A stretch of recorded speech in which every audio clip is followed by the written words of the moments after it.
All right, any questions that you have over the test review, your quizzes, whatever, when I'm done with this, I'll pass everything back. You can ask questions, and then tomorrow come in with questions. But what we're going to do today, as our little wrap up from yesterday, is I'm going to go through 2 questions on your review that ask you for everything. If you notice on the review, there's a section that has a couple questions and it says, state the domain and the vertical asymptotes. Then there's another section that says, what are the slant asymptotes? That's how your test is going to be. There's going to be a few questions that just ask you for like one thing, not everything. But it's good to just practice finding everything so you're aware of where to look for what. All right, this little cheat sheet should be next to every single problem that you do. It's not on your web assignment you practice, when you're working out your problems on your test review. This cheat sheet should be next to you. Obviously, you guys cannot use this on the test, but this tells you where to look for everything. I talked to last period and I said, how much of this stuff is new? The answer is none. Nothing algebraically, mathematically that you guys have to do is new. It's where to look for stuff. You guys all know how to set a denominator equal to 0 and solve it, to factor it. You can compare numbers. 1 is bigger than 2. 2 is the same as 2. You guys all know how to find x and y intercepts. You know how to factor. You know how to evaluate. So you can use long division for slant asymptote. What is new here is when I say find the domain, you know, oh, I have to set my denominator not equal to 0. If I say, are there any holes, you need to know, oh, I have to factor the numerator and the denominator, see if anything crosses out, that sort of thing. So let's go through number 15, and I think I'm going to do 17. If you look at 16 on the review, does it say like x squared and then the minus 4 is up in the exponent? Look on your review, guys. All right, so you're going to have a couple questions on your test that says, okay, here's this rational function. Rational just means fractions. Find the vertical and horizontal asymptotes. Then you have one that says, okay, here's a rational function, find the domain. Here's a rational function, find this. Then you'll have one that says, hey guys, find all of this, like we did for our quadratics. I will have a line for everything so you don't worry about missing anything. But let's just go through the list of stuff, how to find each thing, and then we're going to talk about graphing. I'm going to do 2 of these with you, so then you have this to look back upon, and then tomorrow we'll do some extra practice. But the first thing that you're going to be asked for is the domain. Domain and vertical asymptotes go hand in hand, okay? So I'm going to try and color code everything. Domain and vertical asymptotes go hand in hand. So look at your little cheat sheet. You guys should have it right next to you. How do you find the domain? What does it say to do? Set the denominator not equal to 0. So I'm going to say, okay, so x plus 1 cannot be 0. I have to figure out what value of x would make my denominator 0. I'm showing you how you guys will show me work, because a lot of this stuff doesn't require a ton of work. So you would subtract 1 from both sides, correct? And you get x cannot be negative 1. We always write domain in interval notation. So how do you tell me that x can be anything in the world except for negative 1? How do we write that? Interval notation. Negative infinity to negative 1. Then what? Union, negative 1 to positive infinity. All right? Domain is always an interval notation. So your vertical asymptote, you're going to have a vertical line that your function is going to get really, really, really close to, but not touch. Where is that going to lie? At x equals what? X equals negative 1. All right, your domain and your vertical asymptotes go hand in hand, guys. Domain is telling what x values can be and cannot be. Your vertical asymptote is that vertical line that your function is going to get really, really close to, but not touch. All right, what's next on my list of stuff to find? Horizontal asymptotes. Okay, right? We're finding our horizontal asymptote. Look at your cheat sheet. To find the horizontal asymptote, we compare. You guys can compare. You're comparing the degrees of the numerator versus the degree of the denominator. Degree is the highest exponent. So let's look here. This is how you guys would show me your work. For my horizontal asymptote, make sure your function's written in standard form, numerator and denominator. What is the degree of the numerator? Okay, I'm going to put an N and a D. The degree of the numerator is 2. What is the degree of the denominator? 1. Now, if I'm going to compare these two, is 2 greater than 1, equal to 1, or less than 1? 2 is greater than 1. So what does your cheat sheet say? When your numerator degree is greater than the denominator degree, what is your answer for horizontal asymptotes? None. You either write none or you write no horizontal asymptotes. No horizontal asymptotes. You just compare the numerator degree to the denominator degree. All right, what's next on my list? Slant asymptote, your SA. Okay, how do you find your slant asymptote? Long division. We are familiar with long division, right? I have x plus 1 out here on the outside, and then on the inside I have x squared plus 4x minus 5. Everybody with? First term into first term. X times what gives me x squared? X. So get your subtraction ready before you multiply. X times x is x squared. X times 1 is 1x. Before you subtract, we have to distribute, right? So 4x minus 1x is 3x. What happens to my x squareds? They cancel. And then what do I do here? I bring down that 5. And then we do it again. First term into first term. X into 3x is what? Plus 3. So get your subtraction ready. 3 times x is 3x. 3 times 1 is 3. Boom, boom, boom. So I get negative 8. Guys, does the negative 8 mean anything to me? No. That's your remainder. But your slant asymptote is just the y equals mx plus b part. The remainder does not matter. So your answer for your slant asymptote is what? Y equals x plus 3. You guys have to have the y equals, the x equals. Those sorts of things are very important.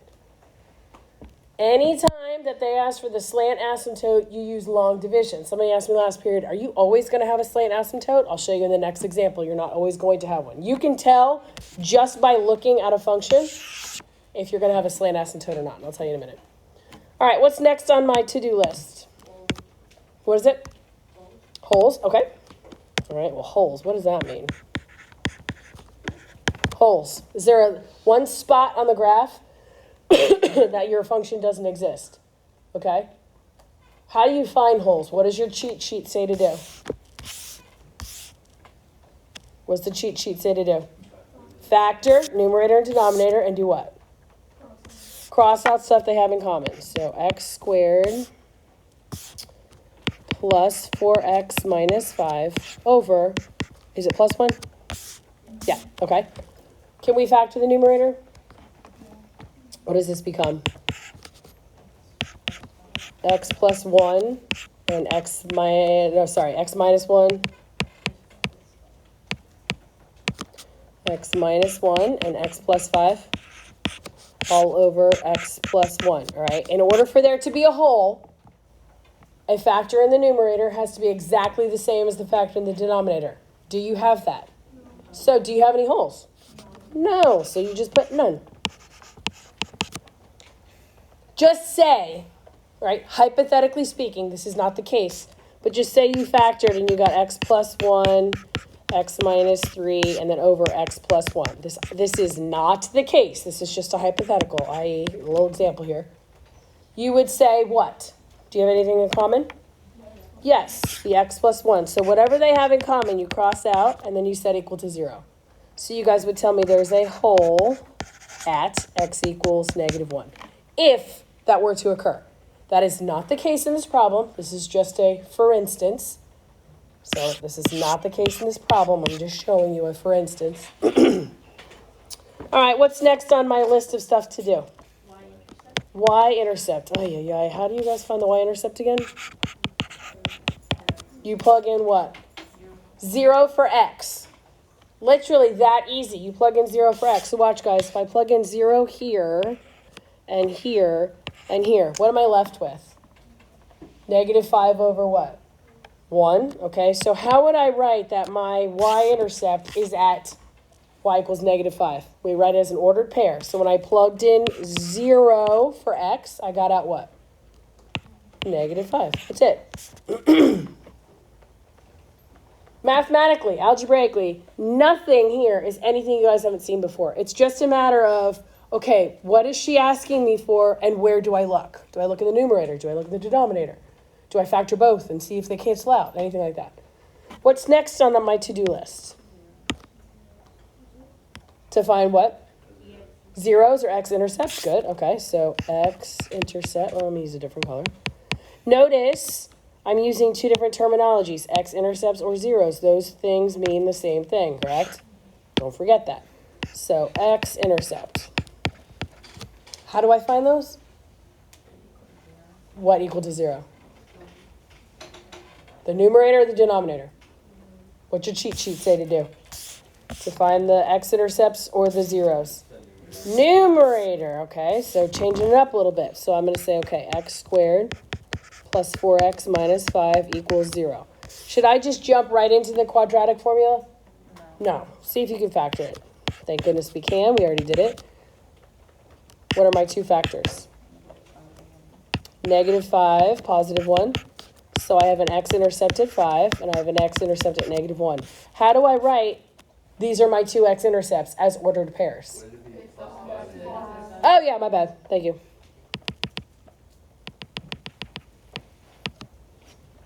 I wrote it how I was solving it. Thank you. Okay, so x equals -5, right? And x equals +1. So how do I write those as ordered pairs? -5, 0, and 1, 0. Perfect. Is there any more stuff on my to-do list? Yes or no? Vertical asymptote, horizontal asymptote, nope, okay. So this would be a majority of your answer here, is all of this stuff. Now, you're only going to have one question on your test where you have to do all of that. The rest of them will be find horizontal and slant. Find if there's holes. Find if there's this, that sort of a thing. But the last thing you're going to have to do is graph. And when I talk about the graph, guys, you're not going to be absolutely 100% perfect, but you're going to give me a general idea, right? We're going to do two of these graphs together so you guys can understand how this works. The first thing you should do when you're graphing is to graph your horizontal and vertical asymptotes. That's the most important thing. So where were my vertical asymptotes, or asymptote? Where is it at? X equals -1. So I'm going to go over here to x equals -1. I do not have a solid line, guys. It's just a boundary. It's a dotted line, a dashed line, however you want to do it, but it's not a solid line. And it's at x equals -1. Everybody with me? Okay. Do I have any horizontal asymptotes? Yes or no? No? Okay, great. Do I have a slant asymptote? Yes. Where is that? Y equals x plus 3. Guys, do you know how to graph that? Yes. What's the intercept? 3. So I'm going to go up here to 3. 1, 2, 3. What's my slope? +1. It's a positive, so it's going to be here. And then here. Again, this is an asymptote. It's not a solid line. It's just a dashed boundary line. Your asymptotes will cut your graph into pieces. You guys will see what I'm talking about here in a second. Okay? Everybody with me? All right. Now let's plot our intercepts, where the graph crosses the x and y axis. Where does it cross the y axis? Where does it cross y on our list of stuff? 0, -5. So I'm going to go on the y-axis, go 0, 1, 2, 3, 4, 5. Okay, it's here. All of this gives you a general idea of what your graph should look like. Where are my x-intercepts? -5 and +1. So 1, 2, 3, 4 here and here. you can already tell what your graph will look like. Okay, when you have a rational graph, you're going to have like boomerang looking things. So sometimes they're like this. Sometimes if you have two asymptotes, it could be like this. Sometimes you could have a parabola in the middle.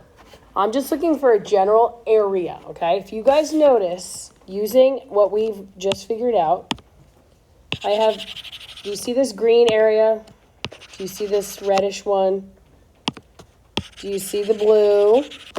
And do you see the yellow? Do you guys see my four little areas that I've created using both my intercepts and my asymptotes? Your graph is going to exist. It's going to be in those certain areas. It's not going to exist in all of them. Your graph will get really close to your vertical asymptote and not ever touch it. You will have opportunities. You might have a time when your graph crosses the horizontal asymptote, but it will not cross the vertical one. So if you're trying to figure out where your function exists, pick points on the x-axis. All right, let's look over here in the green section. Pick a point, pick any x value in the green section, not the one that's already on the graph. Pick a number. Negative what? Just pick the x value. Just pick an x value. -6, okay. So we pick -6. So take -6 and plug it into your function. All right, we're going to get a general area. So if I take -6, -6 squared plus 4 times -6 minus 5. Any x value in the green area, it does not matter. You guys don't have to use -6. Then I have -6 plus 1. All right, so what we're doing is we're evaluating this with -6. When I plug in -6, what do I get out for y? So what's -6 squared? 36 minus 24 minus 5. Yeah? What's 36 minus 24?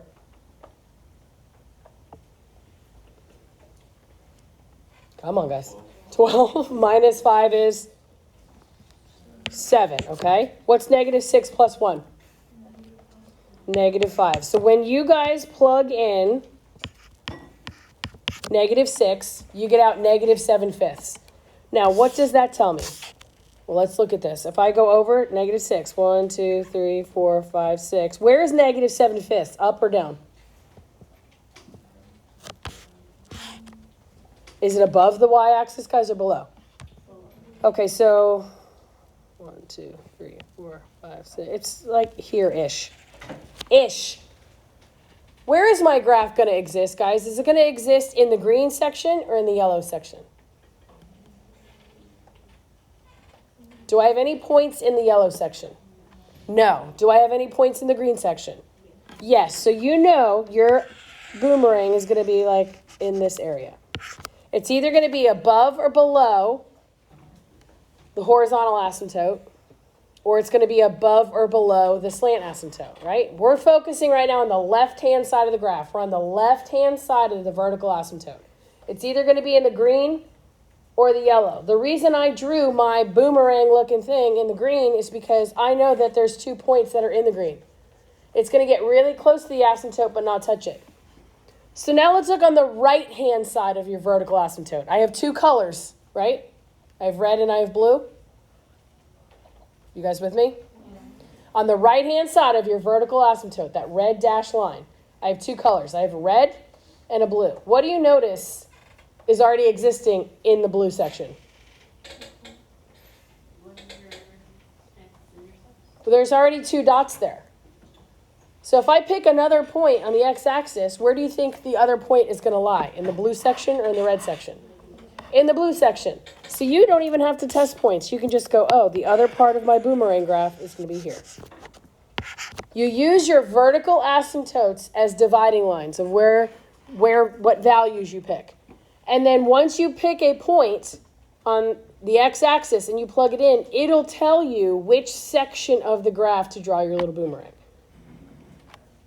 We're going to practice this. I'm going to do another one. So we have to test it or no? Or can we just visualize it? If we see that there's points in If you see that there's points, you can just visualize it. If there's no points and you have to decide whether it's above or below, that's when you just plug something in. Yeah. Mm-hmm. Yes, sir.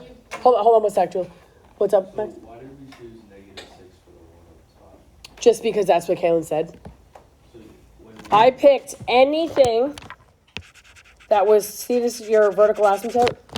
I said what's to the left of that line. She said -6. so if you choose anything else, Yeah, if you chose, like Max, it's a great question. What if we chose right here, -2?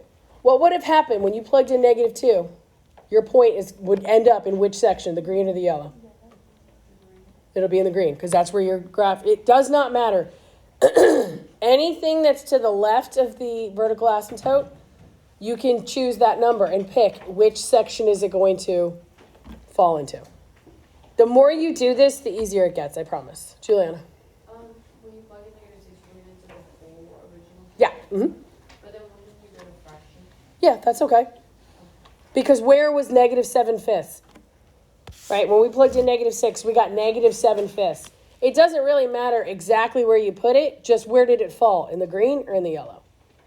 You're just looking for like an ish. All right, let's do the next one. Again, oh yes, ma'am. No, you're fine. So when you're modeling certain place, you go all the way to the 7 range? Say it one more time. Like with fractions, like sometimes I don't know where to like graph it. So like Just a general area. When I look at, right, do you agree with me, Amanda, that this is the y-axis? Right? The x-axis, I'm sorry. Yeah. I'm going to struggle bus today. You agree that this is the x-axis, right? So when we picked -6, I came out with -7/5. So I know that it's going to be below the x-axis, right? Right? Because it's negative. And then 7/5. In my mind, I know that that's a little bit bigger than -1. It's not down here at like -20 or something. You know what I mean? Like it's just a general area. If you get a fraction, that's okay. Just what's the nearest, approximate to the nearest whole number. Let's do another one, and we'll do some more tomorrow. Let's look at the next one. This is the one that I messed up on. This should be x squared minus 4. Let's fix that. It's not x to the 2 minus 4. It's x squared minus 4. Now, this one's a little bit different, okay? I chose this one for a couple reasons. This one's a little bit different. You guys are going to see what this one has, what it doesn't have, that sort of a thing. But let's go through the list of stuff. Let's first find our domain, which what goes hand in hand with domain? Our vertical asymptotes, right? Look at your cheat sheet, guys. Tell me how to find the domain. Denominator to 0. Okay, so 3x squared minus 15 cannot be 0. Got to find the values there. They're going to mess this up. You guys agree that we move 15 to the other side? Or do you want to just go ahead and, what do you want to do?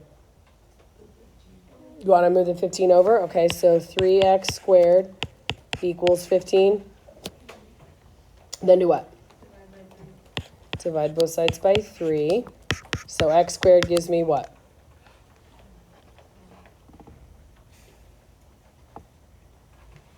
X squared gives me what? Plus or minus square root of 5. Is that going to be a pretty thing for you guys to graph?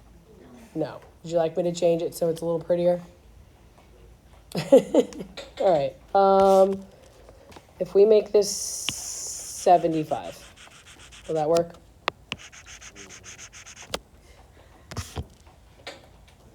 Right? If we make this 75, I'll make a pretty one for y'all. So if I make this a 75, I move the 75 over. What's 75 divided by 3? 25. Okay, so now I'm going to do what? Take the square root. So x cannot be what two numbers? Plus or minus 5. So how would you guys tell me x cannot be positive or negative 5 in interval notation? negative infinity to negative 5. Perfect. Negative 5 to positive 5. Great. And then what?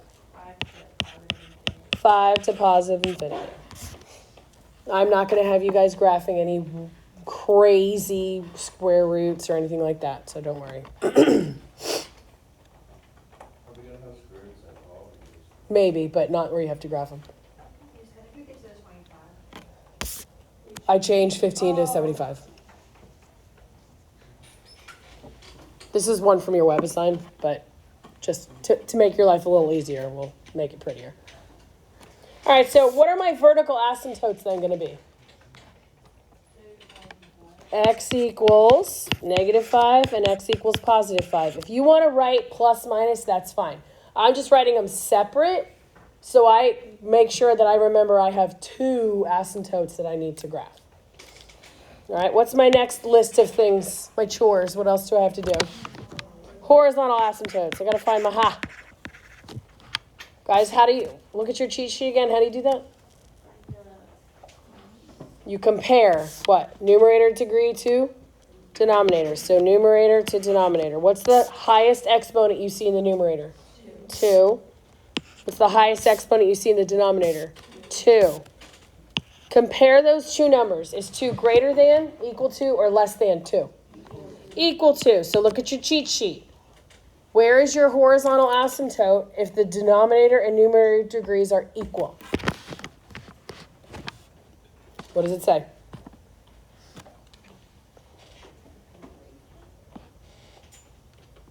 What does it say to do? Coefficient, it's y equals the leading coefficient of the numerator. What's the number in front of x squared? 1. Over the leading coefficient of the denominator. So you have a horizontal asymptote at 1/3. That's between 0 and 1. Everybody with me? Okay, what's next on my list of things to do?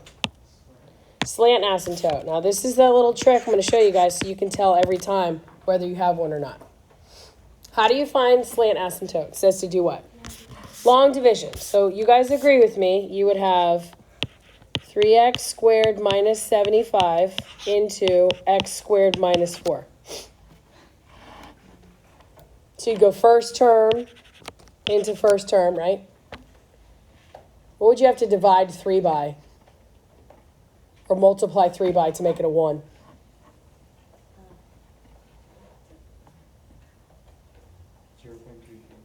0.333. Okay, so that's 1/3, right? So 1/3. You guys, well, just watch what I'm doing here. 1/3 times 3. This is going to give me x squared, right? Your horizontal asymptote, your slant asymptote, and vertical asymptote are all somehow intertwined. Your slant asymptote has to be in y equals mx plus b form, correct? That means you have to have an x with it. If you are dividing x squared into x squared, are you going to get an x out of that? No. You only have a slant asymptote when the numerator degree is bigger than the denominator degree. Because think about it, if you're dividing something by something else, it's going to go into it. X squared into x squared is not going to go x amount of times. It's going to go 1 time. Or if it's 2x squared into 2x squared, it's going to go 2 times. So if your degrees are the same, you have no slant asymptote.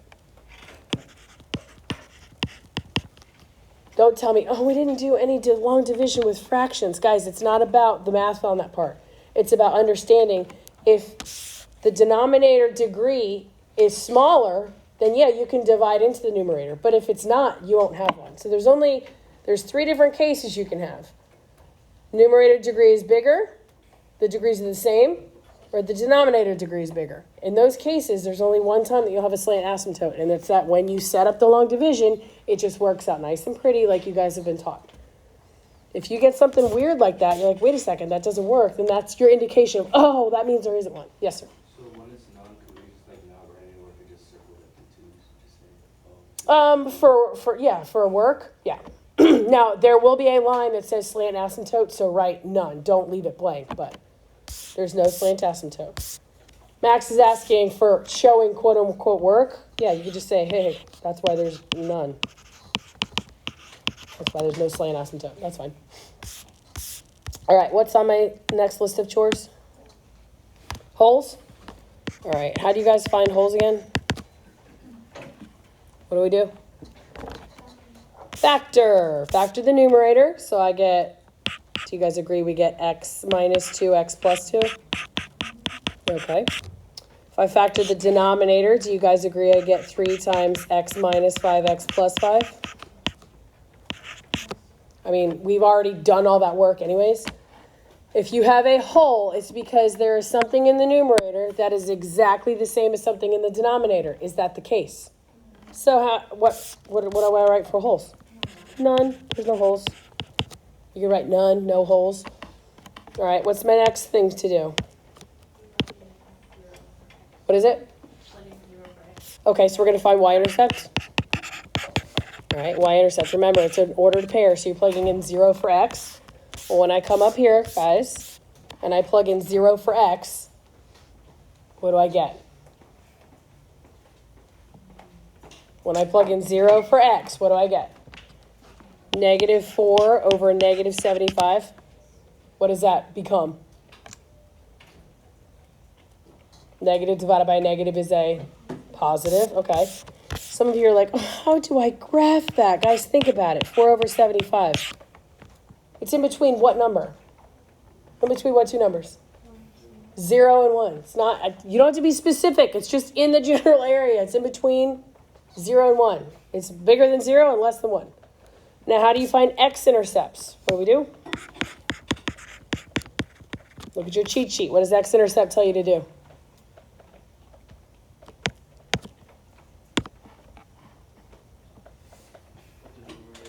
Numerator equal to 0. So I'm going to say, okay, x squared minus 4 equals 0. This becomes x squared equals 4. What are my x-intercepts? Plus and minus what? 2. So I have an intercept at negative 2, 0, and at positive 2, 0. We always write our intercepts in ordered pairs. Is there anything else on my list of stuff to do? Nope. Okay, so now we're going to graph this. All right, we got all the information we need, and now we're going to graph it. What did I tell you are the most important pieces to put on your graph first? Asymptotes. Okay, so let's do that. Do I have vertical asymptotes? How many? 2. Where are they? Positive, negative 5. So 1, 2, 3, 4 here. God bless. 1, 2, 3, 4 here. All right, so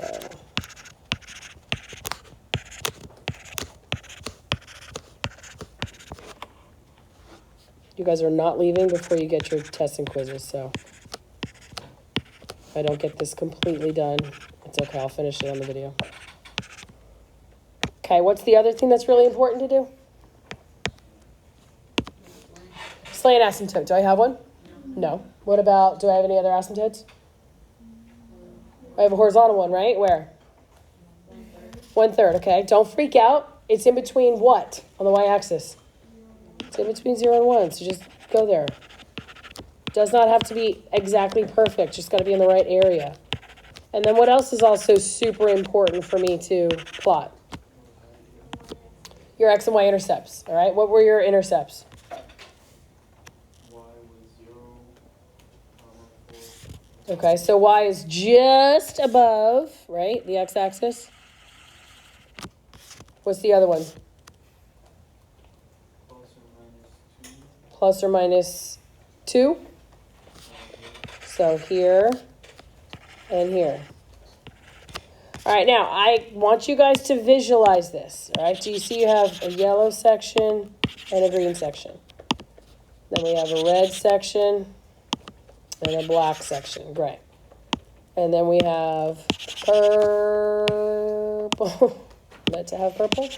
Purple and teal. Do you guys see the 6 sections? Yeah? All right, we're going to look to the left of the asymptote, in between the asymptote, and to the right of the asymptote. Each place that we look, it's going to be either or. So I'm going to focus right here. in the yellow and the green. So I'm going to pick any number that is to the left of that vertical asymptote. That's on the x-axis. What is a number that is less than -5 on the x-axis?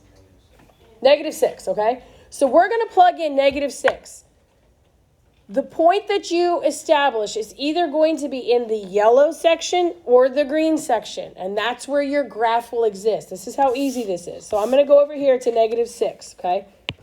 So I'm going to plug in -6. I have -6 squared minus 4, and then 3 times -6 squared minus 75. What's -6 squared? 36, and 36 minus 4 is 32, okay? Again, down here on the bottom, I have -6 squared, so it's 36 times 3. What's 36 times 3, real quick?